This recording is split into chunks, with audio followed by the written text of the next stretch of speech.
Hi students, firstly అందరికీ congratulations.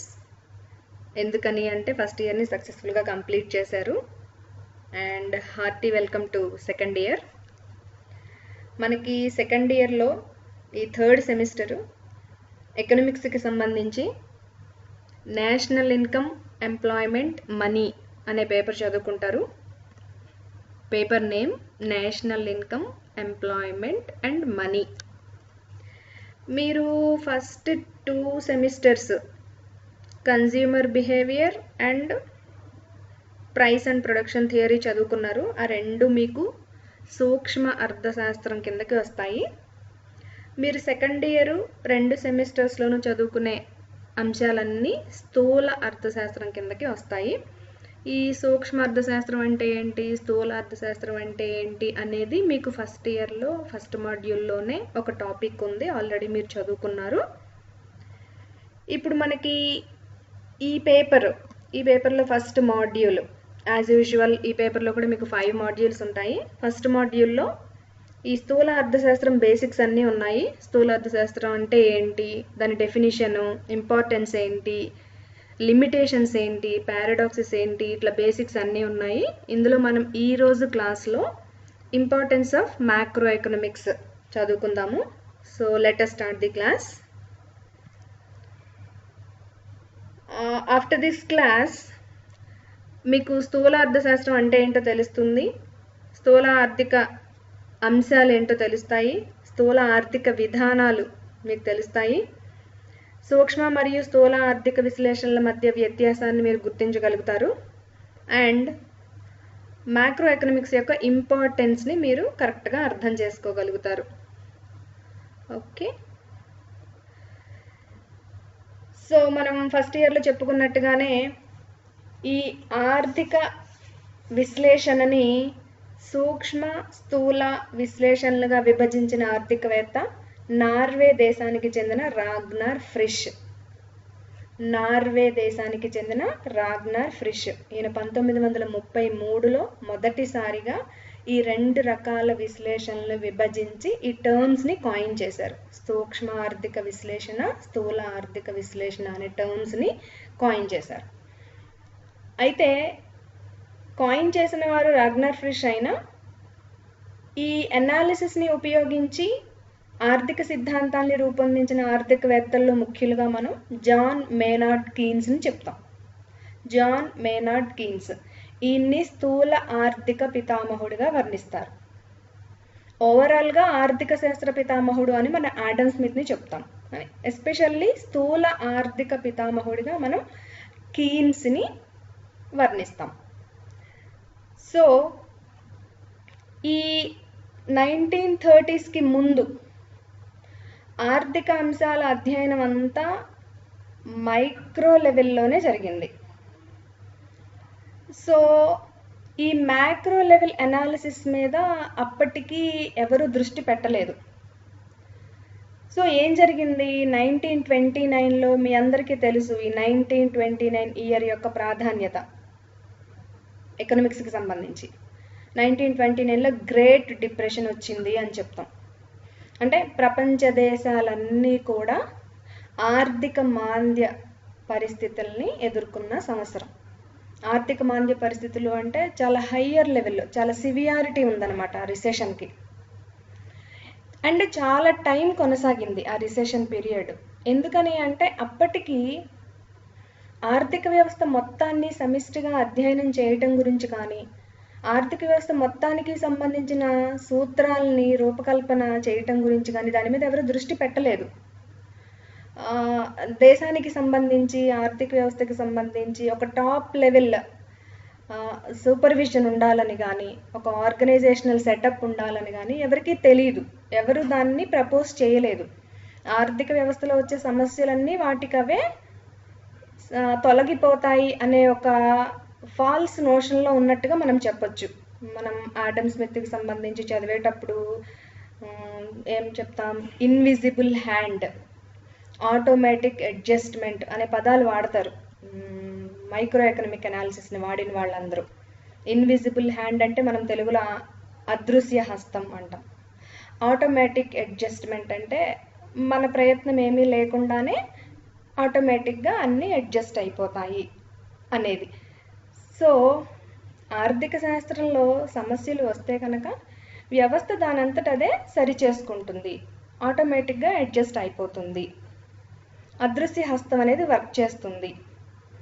ఆ సమస్యల పరిష్కారం కోసం మనం మన ప్రయత్నంగా ఏమీ చేయాల్సిన అవసరం ఉండదు అనేది అప్పటి వరకు ఉన్న ఆలోచన.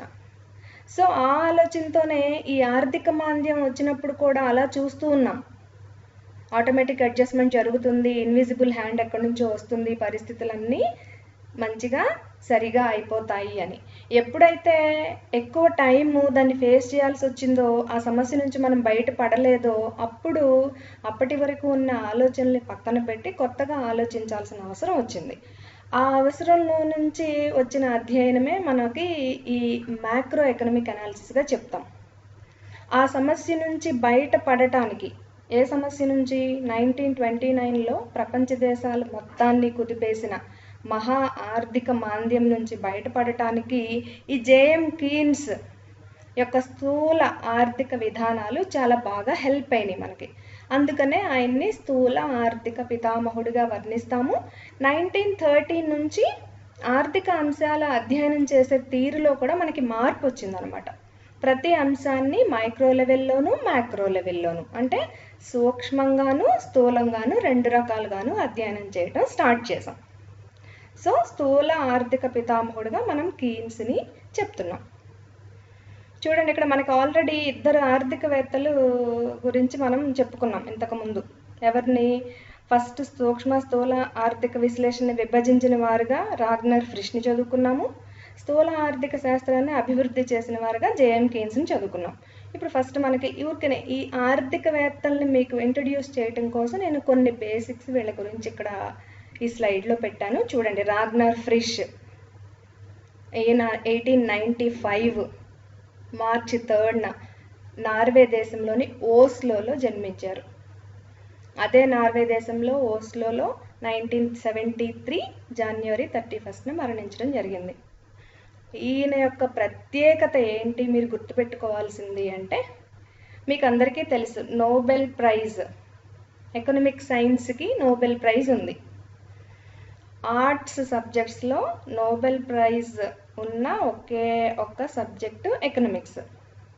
సో ఆ ఎకనామిక్స్కి సంబంధించి ఫస్ట్ నోబెల్ ప్రైజ్ గ్రహీతగా మనం ఈ రాగ్నర్ ఫ్రిష్ని గుర్తుపెట్టుకోవాలి. 1969లో ఈ రాగ్నర్ ఫ్రిష్ అనే ఆర్థికవేత్తకి నోబెల్ ప్రైజ్ వచ్చింది. ఈయన నార్వే దేశస్థుడు. ఓకే, ఈయన చాలా ఎకానమీకి చాలా చాలా హెల్ప్ చేశారు. కొత్త ఎకనామిక్ మోడల్స్, ఎకనోమెట్రిక్స్ అనే సబ్జెక్ట్ ఒక రకంగా ఈయన నుంచే పుట్టింది అని చెప్పాలి. ఎకనోమెట్రిక్స్ అంటే ఎకనామిక్ మోడల్స్ని మ్యాథమెటిక్స్, స్టాటిస్టిక్స్ ఉపయోగించి రూపొందించే ఒక విభాగం అన్నమాట, ఆర్థిక శాస్త్ర విభాగం ఎకనోమెట్రిక్స్. అది కాయిన్ చేసింది కూడా ఈ రాగ్నర్ ఫ్రిష్ అనే చెప్తారు. చూడండి, ఈ ఫోటోగ్రాఫ్ చూడండి. మనకి ఈ ఫోటోగ్రాఫ్ చూస్తేనే, ఈయన ఫేస్ చూస్తేనే తెలిసిపోతుంది. చాలా డైనమిక్గా కనిపిస్తున్నారు, చాలా హ్యాండ్సమ్గా కూడా ఉన్నారు. చూడండి ఈయన ఫేస్లో ఎంత కాన్ఫిడెన్స్, సక్సెస్తో వచ్చిన కాన్ఫిడెన్స్ అనమాట. సక్సెస్ మనకు అలా కాన్ఫిడెన్స్ని ఇస్తుంది, ఆయనకి కాదు ఎవరికైనా సరే. అయితే ఇక్కడ మీకు ఒక డౌట్ రావచ్చు, సక్సెస్ కాన్ఫిడెన్స్ని ఇస్తుందా, కాన్ఫిడెన్స్ సక్సెస్ని ఇస్తుందా అని. యాక్చువల్లీ రెండు ఇంటర్డిపెండెంట్ అని చెప్పుకోవాలి మనం. సక్సెస్ ఉంటే కాన్ఫిడెన్స్ ఉంటుంది, కాన్ఫిడెంట్ ఉంటే మనకి సక్సెస్ వస్తుంది అని. సో ఓకే, ఈయనది ఇక్కడ ఒక కోట్ రాశాను చూడండి. Deep in the human nature there is an almost irresistible tendency to concentrate physical and mental energy on attempts at solving problems that seem to be unsolvable. Indeed, for some kinds of active people, only the seemingly unsolvable problems can arouse their interest. ఏమంటారంటే ఈయన, మనుషులందరికీ మానవ స్వభావంలో పరిష్కారం లేని సమస్యల పట్ల ఎక్కడో ఏదో ఒక కార్నర్లో ఆ సమస్యల్ని అటెంప్ట్ చేయాలి, పరిష్కారం కోసం అటెంప్ట్ చేయాలి అనే ఇంట్రెస్ట్ ఉంటుంది. అయితే అందులో కొంతమందికి మాత్రం వాళ్ళ ఇంట్రెస్టే అలా పరిష్కరించలేని సమస్యలు. అందరికీ ఎక్కడో లోపల కార్నర్లో ఇంట్రెస్ట్ ఉంటుంది మనుషులందరికీ, కానీ కొంతమందికి మాత్రం అటువంటి పరిష్కారం లేని సమస్యలు మాత్రమే వాళ్ళకి ఇంట్రెస్ట్ని ఇస్తాయి. అలాంటి ఇంట్రెస్ట్ ఉన్న వ్యక్తుల్లో మనం ఈయన్ని కూడా ఒకళ్ళుగా చెప్పొచ్చు, రైట్? చూడండి, నెక్స్ట్ మనం జేఎం కీన్స్ గురించి ఒక 4-5 విషయాలు తెలుసుకుందాం. జేఎం కీన్స్ ఎకనామిక్స్లో ఒక డైనమిక్ హీరో అన్నమాట. చూడండి, నేను బ్రిటిష్ ఎకనమిస్ట్. 1883 జూన్ 5న ఇంగ్లాండ్లోని కేంబ్రిడ్జ్లో జన్మించారు. 1946 ఏప్రిల్ 21న ఇంగ్లాండ్లోని ససెక్స్లో మరణించారు.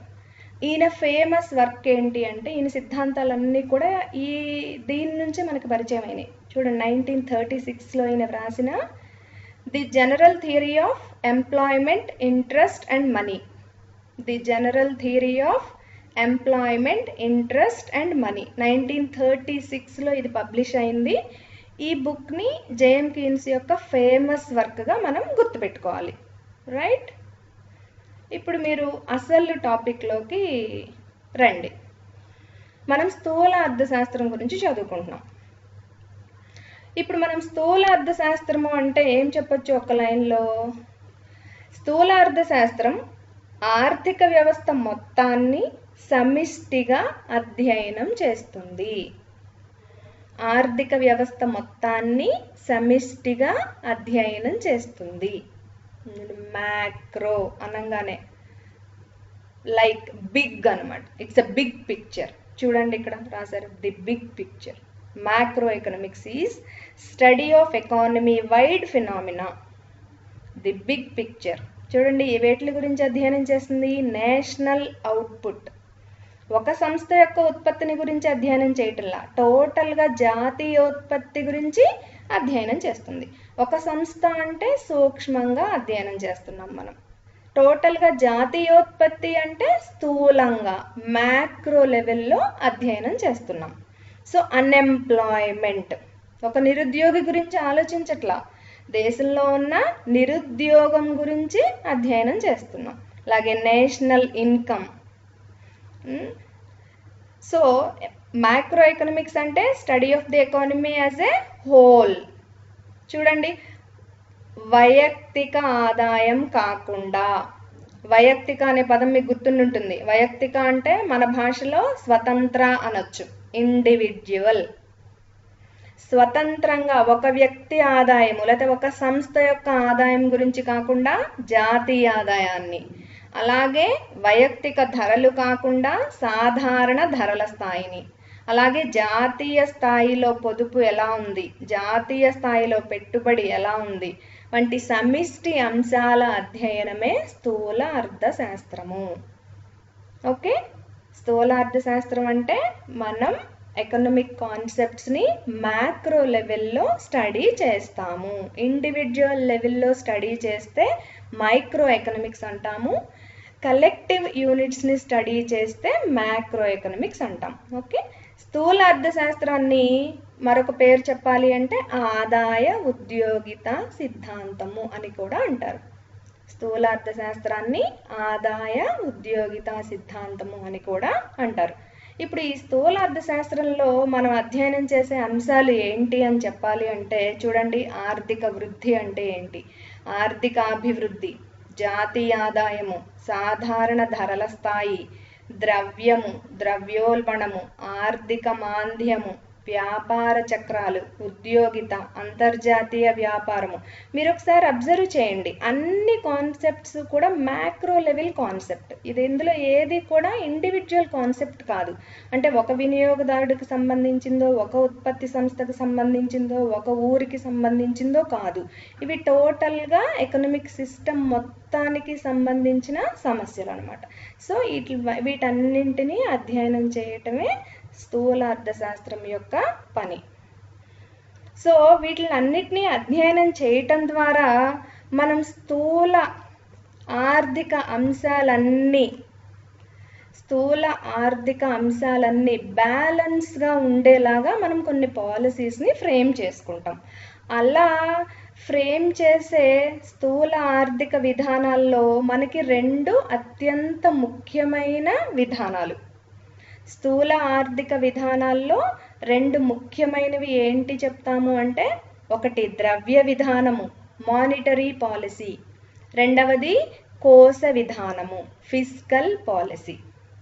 స్థూల ఆర్థిక విధానాల్లో ముఖ్యమైన విధానాలు 2, ద్రవ్య విధానము, కోశ విధానము. రైట్?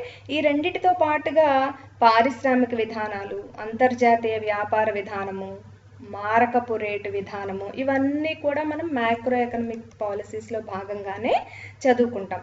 ఈ విధానాలని మనం రూపకల్పన చేయటం ద్వారా స్థూలంగా దేశ ఆర్థిక వ్యవస్థ మొత్తం స్టడీగా గ్రోత్ రేట్ సాధించేలాగా మనం చూసుకుంటూ ఉంటాం.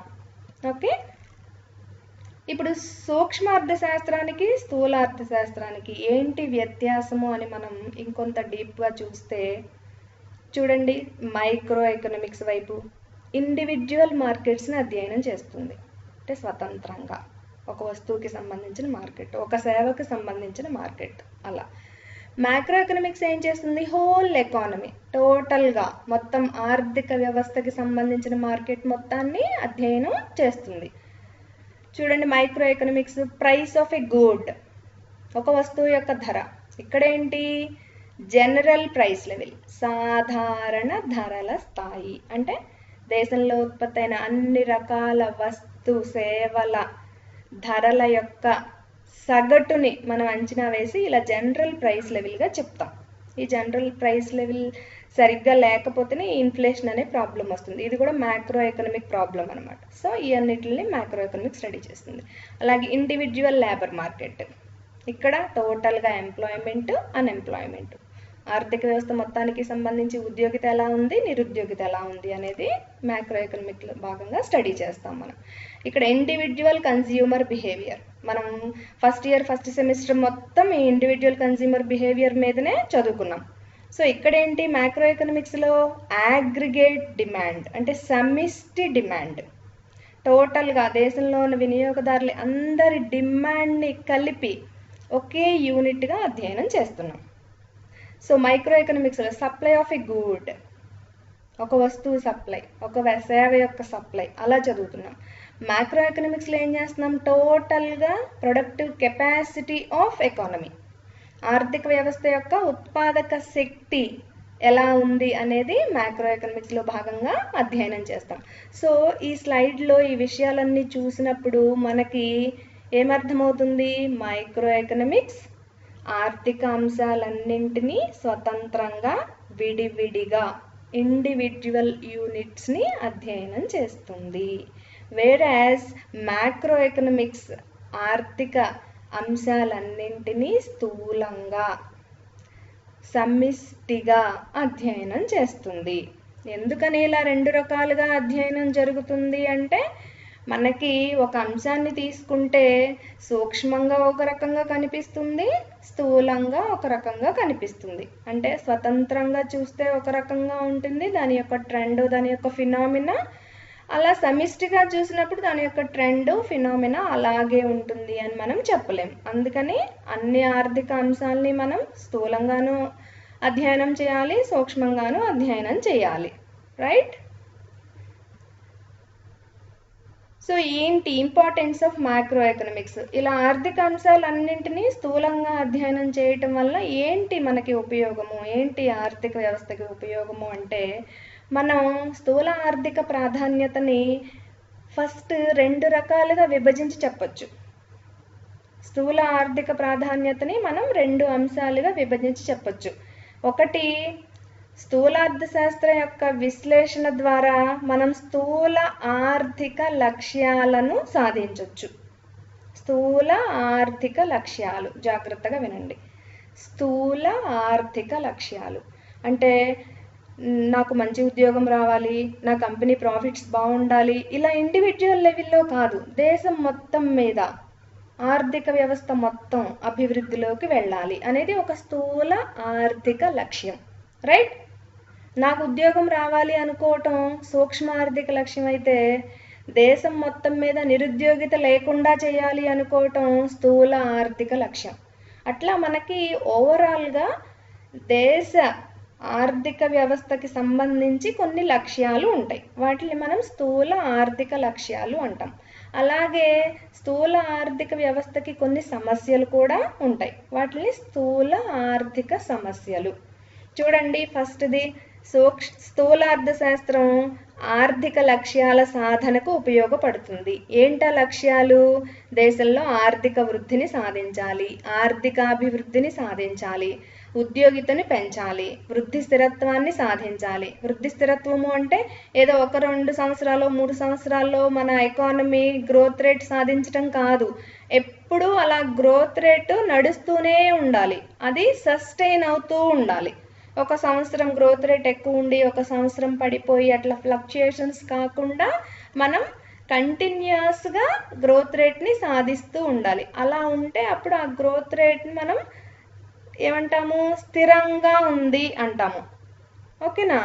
స్టెబిలిటీ ఉంది ఎకానమీలో అని చెప్తాం అన్నమాట. అలా స్టెబిలిటీ విత్ గ్రోత్, అది growth with stability. Stability with growth కాదు, గ్రోత్ విత్ స్టెబిలిటీ. గ్రోత్ ఉండాలి, ఆ గ్రోత్లో స్టెబిలిటీ ఉండాలి. అది ఒక స్థూల ఆర్థిక లక్ష్యం. అలాగే ప్రజా సంక్షేమాన్ని పెంచడం, లేకపోతే ప్రజల జీవన ప్రమాణ స్థాయిల్ని పెంచడం, ఇట్లాంటి ఆర్థిక వ్యవస్థ మొత్తం మీద ఉన్న లక్ష్యాలను సాధించడానికి మనం స్థూలంగా అధ్యయనం చేయాల్సి ఉంటుంది. అలాగే రెండవది ఏంటి? స్థూల ఆర్థిక సమస్యలను పరిష్కరించడానికి మనకి స్థూలార్థశాస్త్రం ఉపయోగపడుతుంది. ఏంటి ఆ స్థూల ఆర్థిక సమస్యలు అంటే? దేశం మొత్తం మీద పేదరికాన్ని నిర్మూలించాలి, అలాగే ఆదాయ అసమానతల్ని తగ్గించాలి. ఆర్థిక సమస్యలు అనగానే కోర్ ఎకనమిక్ ప్రాబ్లమ్స్ ఏంటవి? ద్రవ్యోల్బణము, ఆర్థిక మాంద్యము. ఈ రెండు కోర్ ఎకనమిక్ ప్రాబ్లమ్స్. ద్రవ్యోల్బణము, దీనికి రివర్స్ కండిషన్ ఆర్థిక మాంద్యము. రైట్? ఈ రెండు సమస్యల్ని లేకుండా చేసుకోవాలి, బ్యాలెన్స్డ్గా ఉంచుకోవాలి. అలా స్థూల ఆర్థిక సమస్యలు ఏవైతే ఉన్నాయో వాటిలన్నిటికి పరిష్కార మార్గాల్ని ఈ విశ్లేషణ సూచిస్తుంది. అలాగే వీటితో పాటు ఆర్థిక వ్యవస్థ యొక్క పనితీరును అర్థం చేసుకోవడానికి ఉపయోగపడుతుంది, ప్రణాళికల రూపకల్పనకు ఉపయోగపడుతుంది. మన దేశం మొత్తం మీద ఎకనామిక్ ప్లానింగ్ జరగాలి అంటే మనం దేశ ఆర్థిక వ్యవస్థని మ్యాక్రో లెవెల్లో స్టడీ చేయాలి. ఆ స్టడీ చేసిన తర్వాత వచ్చిన అవుట్కమ్స్ని బట్టే మనం ప్రణాళికలను రూపకల్పన చేసుకుంటాం. రైట్? అలాగే వ్యాపార చక్రాల విశ్లేషణకు ఉపయోగపడుతుంది, స్థూల ఆర్థిక విధానాల్ని రూపొందించడానికి ఉపయోగపడుతుంది. మనం ఆల్రెడీ చదువుకున్నాం monetary policy, fiscal policy, exchange rate policy, ఇట్లా అటువంటి స్థూల ఆర్థిక విధానాల్ని మనం రూపకల్పన చేయాలి అంటే ఫస్ట్ ఆఫ్ ఆల్ ఆ లెవెల్లో మనం స్టడీ చేయాలి. అలాగే ప్రపంచ దేశాలని పోల్చడానికి ఉపయోగపడుతుంది. అంటే దేశంలో మనం చూడండి, మన భారతదేశం అత్యంత సంపన్న దేశాల్లో 5వ దేశము అని చెప్తున్నాం. అని చెప్పుకొని మనం చాలా చాలా ప్రౌడ్గా ఫీల్ అవుతున్నాం. ఎక్కడి నుంచి వచ్చింది ఆ ఫీల్? మనకి 5th ర్యాంక్ అని తెలియబట్టే వచ్చింది. ఆ ర్యాంకింగ్ ఎలా ఇస్తున్నారు? ఈ స్థూలంగా జాతీయ ఆదాయాన్ని, తలసరి ఆదాయాన్ని, ఇటువంటి స్థూల ఆర్థిక అంశాలని అంచనా వేసి దేశాల యొక్క వృద్ధుల్ని పోల్చి చెప్తున్నారు. ఈ దేశం అభివృద్ధి చెందిన దేశము, ఈ దేశం అభివృద్ధి చెందుతూ ఉంది, ఈ దేశం వెనుకబడి ఉంది, లైక్. సో అలా స్థూల అర్థశాస్త్రం మన ఆర్థిక వ్యవస్థకి చాలా ఉపయోగపడుతుంది. ఏం చెప్తున్నాం మనం? స్థూల ఆర్థిక లక్ష్యాల సాధనకు ఉపయోగపడుతుంది, స్థూల ఆర్థిక సమస్యల పరిష్కారాలని సూచిస్తుంది. ఓకే, ఇట్లా స్థూల ఆర్థిక విశ్లేషణకి మనకి చాలా ఇంపార్టెన్స్ ఉంది అని చెప్తాం అనమాట. రైట్? ఇప్పుడు మనం స్థూల ఆర్థిక విశ్లేషణ అంటే ఏంటి చెప్పుకున్నాము. స్థూల ఆర్థిక విశ్లేషణకి సూక్ష్మ ఆర్థిక విశ్లేషణకి డిఫరెన్సెస్ చెప్పుకున్నాము. స్థూల ఆర్థిక అధ్యయన అంశాలు ఏంటో చెప్పుకున్నాము, స్థూల ఆర్థిక విధానాలు ఏంటో చెప్పుకున్నాము, అలాగే స్థూల ఆర్థిక ప్రాధాన్యత ఏంటో చెప్పుకున్నాము. సో ఈ బేసిక్స్ అన్నీ ఐ హోప్ మీకు అర్థమై ఉంటాయి అనుకుంటున్నాను. ఒక్కసారి మీకు ఎంతవరకు సబ్జెక్ట్ మైండ్లోకి వెళ్ళింది అనేది ఒక్కసారి ఎంతవరకు గుర్తుంది, మీరు క్లాస్ ఎంత బాగా విన్నారు అనేది ఒక్కసారి టెస్ట్ చేసుకోండి. చూడండి, ఇక్కడ నేను కొన్ని క్వశ్చన్స్ ఇచ్చాను. ఆ క్వశ్చన్స్ చూస్తే మీరు ఆన్సర్ చెప్పగలరో లేదో ఒకసారి చూసుకోండి. Check yourself. చూడండి, అర్థశాస్త్ర విశ్లేషణను సూక్ష్మ స్థూల విశ్లేషణలుగా విభజించిన ఆర్థికవేత్త ఎవరు అని చెప్పుకున్నాం కదా. ఆయన గురించి చాలా ఎక్కువగా రాగ్నార్ ఫ్రిష్, మొదటి నోబెల్ బహుమతి గ్రహీత ఆర్థిక శాస్త్రానికి సంబంధించి. ఓకే, 1933లో ఈ డివిజన్ చేశారు ఈయన. అలాగే అర్థశాస్త్రంలో నోబెల్ బహుమతి పొందిన మొదటి ఆర్థికవేత్త, I already told you just now, Ragnar Frisch. స్థూల అర్థశాస్త్ర పితామహుడు ఎవరు? JM Keynes. కీన్స్ రచించిన ప్రసిద్ధ గ్రంథం ఏది? ఏ సంవత్సరంలో ప్రచురించబడింది? 1936, the general theory of employment, interest and money. చూడండి, ఇక్కడ ఒక సంస్థ యొక్క లాభాల అధ్యయనం ఏ ఆర్థిక విశ్లేషణకు సంబంధించింది? ఒక సంస్థ అంటున్నాం, ఇండివిజువల్ యూనిట్, వైయక్తిక యూనిట్ ఇది. సో ఈ రకమైన విశ్లేషణ సూక్ష్మ విశ్లేషణకు సంబంధించింది. ప్రధాన స్థూల ఆర్థిక విధానాలు ఏవి? మనం ఆర్థిక విధానాలు చాలా ఉంటాయని చెప్పుకున్నాం. అందులో ప్రధానమైనవి ద్రవ్య విధానము, కోశ విధానము, monetary policy and fiscal policy. Right. Next, వ్యాపార చక్రాల అధ్యయనం ఏ ఆర్థిక విశ్లేషణ కిందకు వస్తుంది? ఆ వ్యాపార చక్రాలు అంటే మొత్తం దేశ ఆర్థిక వ్యవస్థ మొత్తం ఫేస్ చేసే ఒక ఆడ్ సిచ్యుయేషన్ అనమాట. ఆడ్ సిచ్యుయేషన్ అని కాదు, వ్యాపార చక్రంలో ప్రాస్పెరిటీ ఉంటుంది, రిసెషన్ ఉంటుంది. ఆ సైకిల్ ఆఫ్ ఎకనామిక్ యాక్టివిటీస్ని మనం ఏమంటాము? స్థూల ఆర్థిక అధ్యయనం కిందే చెప్తాము. స్థూల అర్థశాస్త్రానికి మరొక పేరు ఏమిటి? ఆదాయ ఉద్యోగిత సిద్ధాంతము. మీకు ఇటువంటి కాంపిటేటివ్ ఎగ్జామ్స్లో కూడా రావడానికి అవకాశం ఉంటుంది. ఈ వ్యాపార చక్రాలు, ఈ నోబెల్ బహుమతి గ్రహీతల గురించి, ఇలాంటి వ్యాపార చక్రాలు అయితే చాలా ఇంపార్టెంట్ కాన్సెప్ట్ కాంపిటేటివ్లో కూడా. మనకి ఇందులో ఉన్న అన్ని అంశాలు మీకు ఫర్దర్గా నెక్స్ట్ చాప్టర్స్లో, నెక్స్ట్ మాడ్యూల్స్లో అండ్ నెక్స్ట్ పేపర్స్లో వెరీ డీటెయిలింగ్గా చదువుకుంటారు. ఇక్కడ వ్యాపార చక్రాలు అంటే ఏంటి అనేది మీకు పూర్తిగా అర్థం కాకపోవచ్చు, కానీ వ్యాపార చక్రాల మీద ఒక మాడ్యూల్ మొత్తం ఉంది. అలాగే fiscal policy, monetary policy, employment theories, ఇవన్నీ కూడా మీకు డీటెయిల్డ్గా నెక్స్ట్ చాప్టర్స్లో మనం చదువుకుందాం. Okay, so after this class మీకు ఇక్కడ నేను కొన్ని లింక్స్ ఇచ్చాను, చూడండి. ఏంటి చెప్పాను? ఫస్ట్ది macro economic analysis by Telugu academy. Telugu academy వాళ్ళు ప్రచురించిన స్థూల ఆర్థిక విశ్లేషణ అనే బుక్ ఉంది. అలాగే మ్యాక్రో ఎకనామిక్స్ బై ఎంఎల్ జింగాన్, ఇది ఇంగ్లీష్ పుస్తకం. అలాగే ఇక్కడ ఒక లింక్ ఇచ్చాను నేను, ఒక పీపీటీ, ఒక వీడియో లెసన్కి సంబంధించి లింక్ ఇచ్చాను. మీరు వీటిలన్నిటిని రిఫర్ చేసినట్టయితే మీకు ఇంకా క్లారిటీ వస్తుంది. మ్యాక్రో ఎకనామిక్ అనాలిసిస్ అంటే ఏంటి అనేది మీకు ఇంకా బాగా క్లారిటీ వస్తుంది. So friends, try these references and enjoy your preparation. Okay, thank you, good luck.